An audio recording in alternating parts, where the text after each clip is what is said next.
May be ನರ್ಕದ ಬಾಗಿಲು ಕೂಡ ಹೀಗೆ ಇರುತ್ತೋ ಏನೋ.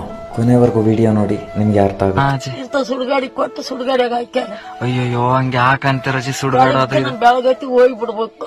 ಅಯ್ಯೋ ಅಜ್ಜಿ ಹಂಗೆ ಹೇಳ್ಬೇಡ ಅಜ್ಜಿ, ನನಗೆ ಹೇಳೋ ಬರಕತ್ ಬಿಡತ್ತ ಅಜ್ಜಿ ನೆನ್ಸ್ಕೊಂಡ್ರೆ. ಎಲ್ಲರೂ ಈ ವಿಡಿಯೋನ ಶೇರ್ ಮಾಡಿ ಗೌರ್ಮೆಂಟ್ ತಿಳಿಸಿ. ನಿಮ್ ಮನ್ಸಲ್ಲಿ ಇವರಿಗೆ ಚೂರಾದ್ರೂ ಹೆಲ್ಪ್ ಮಾಡೋಣ ಅನ್ನೋರಿದ್ರೆ ಖಂಡಿತ ಈ ವಿಡಿಯೋನ ಶೇರ್ ಮಾಡ್ತೀರಾ. ಇಲ್ಲ ನನಗೆ ಯಾಕೆ, ಯಾರು ಹಾಳಾಗೋದ್ರೇನು, ನಾನ್ ಚೆನ್ನಾಗಿದ್ರೆ ಸಾಕು ಅನ್ಕೊಳ್ಳೋದಿದ್ರೆ ನಿಮ್ಮಿಷ್ಟ. ಏನಕ್ಕೂ ಇದೆಯಲ್ಲ ನನಗೂ ನಮ್ಮಪ್ಪ ನಮ್ಮವ್ವ ಎಂತ ಮಾಡಿದ್ರೆ ಅರ್ಥನೇ. ಅಳ್ಬೇಡಿ ಅಜ್ಜಿ, ಯಾಕೆ ಹೇಳ್ತೀರ ಅಜ್ಜಿ? ತಗೊಂಡ್ ಹೋಗಿ ಬಿಡ್ಬೇಕು. ಎಲ್ಲಿಗಜ್ಜಿ? ಮ್ಯಾಕ ಅಯ್ಯಯ್ಯೋ ಅಂತ ಮಾತು ಹೇಳ್ಬೇಡಿ ಅಜ್ಜಿ ನೀವು. ಮಕ್ಳು ನೋಡೋದೇ ಇಲ್ಲ ಅಜ್ಜಿ? ಉಣ್ಬೇಕು ಅಂತಿಲ್ಲ. ಆಚೆ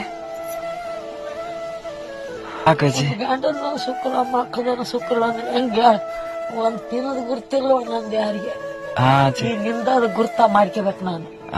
ಇವರ ನೆಕ್ಸ್ಟ್ ವಿಡಿಯೋ ಅಪ್ಡೇಟ್ ನಿಮಗೆ ಬೇಕು ಅಂದ್ರೆ ನಮ್ಮ ವಾಯ್ಸ್ ಆಫ್ ಪೀಪಲ್ ಪೇಜ್ ನ ಫಾಲೋ ಮಾಡಿ. Have a safe day guys, bye.